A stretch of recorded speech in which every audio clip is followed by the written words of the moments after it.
Prince Harry and Meghan Markle imagined Frogmore Cottage would always be there for them. One expert has called Prince Harry out of touch, saying that he and Meghan Markle believed Frogmore Cottage would always be there for them. The late Queen Elizabeth II gave the property to the newlyweds as a wedding present. However, after Meghan and Harry left the royal family in March of last year, King Charles had them expelled. Welcome to Royal Pancakes. If you are new here, please don't forget to subscribe and click the notifications bell, so you don't miss any news about the British monarchy. Tom Quinn, a royal author, feels that the Duke of Sussex would have suffered because of his father's choice. Harry and Meghan imagined Frogmore would always be there for them even if they came back to the UK for just a few weeks each year and even if they were no longer working royals, he said in an exclusive interview with The Mirror. That assumption speaks volumes about just how out of touch with each other King Charles and his son had become. Harry recently shifted his residential status from the UK to the US, marking a significant departure from his life in the UK. The relocation was retroactive to June 29, 2023, the day that Harry and Meghan left Frogmore Cottage for good. According to Tom, Harry finds significance in the date, indicating that the King's decision to deport the Sussexes had a profound impact on him. At the time, few people realized what a slap in the face the eviction from Frogmore felt like for Harry. It was the last straw, the expert said in clarification. Harry was so upset over his father's eviction from Frogmore that he broke down in tears. He believed the action was only motivated by retaliation. Harry was unable to comprehend that deciding to give up his status as a working royal would unavoidably result in losing his royal home. Harry interpreted it as a harsh rejection, a terrible reminder of all the hurt he had experienced during his father's fights with his mother throughout their protracted, agonizing divorce. Whenever Charles puts his foot down, it seems unfair to Harry, who feels that after everything that has happened to him, he should always get whatever he wants, whether that be security paid for by the British taxpayer or a luxurious UK home.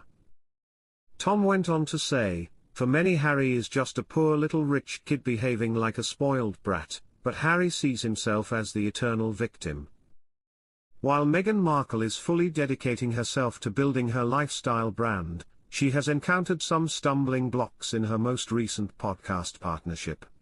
Richard Eden, the diary editor for Mail Online, stated that Archetypes will be published in association with Lemonade Media at the earliest time of the year. After her Spotify contract abruptly ended, Meghan, 42, expressed her joy at returning to the podcasting industry when her new deal with Lemonade was revealed back in February. The Duke and Duchess of Sussex's website, sussex.com, posted the following statement: "I'm thrilled to announce that I'm joining the incredible Lemonade team to pursue my passion for podcasting." A source, who is based in California, tells me there is not expected to be any work broadcast this year, Mr. Eden said in a Daily Mail article. Meghan's Archetypes podcast comeback was postponed until 2025.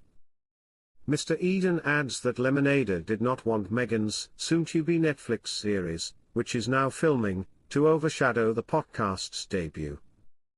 Netflix announced that the show will celebrate the joys of cooking and gardening, entertaining and friendship after confirming its existence. Lemonade is worried that there might be scheduling conflicts between Meghan's new series and the podcast premiere, per Mr. Eden's piece. Additionally, according to sources, Meghan had a list of very high-profile guests lined up for her new podcast. Meghan released her Spotify podcast, Archetypes, in 2021. Among the guests were tennis legends Serena Williams and Mariah Carey. However, after just 12 episodes, the joy of her podcasting success was short-lived. Bill Simmons, head of podcast innovation at Spotify, attacked Meghan and Harry and called them F-grifters just hours after the news of their contract's termination was made public. During their 3-year contract with Spotify, Meghan and Harry only produced less than 13 hours of material. Nevertheless, Their recent agreement with Lemonade was seen as the beginning of a new chapter in their lives as they continue to pursue new business endeavors. Being able to support a female-founded company with a roster of thought-provoking and highly entertaining podcasts is a fantastic way to kick off 2024, Meghan remarked in a statement at the time of the announcement of her new contract with Lemonade. "We're working hard on our plans to provide a dynamic new podcast and re-release Archetypes so that more people may access it. I'm so eager to be able to share it soon, and am overjoyed to be joining the Lemonade family." After an anonymous royal admirer pretended to hijack Meghan Markle's new website and raised tens of thousands of pounds for a food bank charity in less than a week, the actress suffered yet another embarrassing setback. Last Thursday was the event. Although her actual US website, AmericanOrchardRiviera.com, was still up and running, someone registered a UK domain that pointed to a food bank website.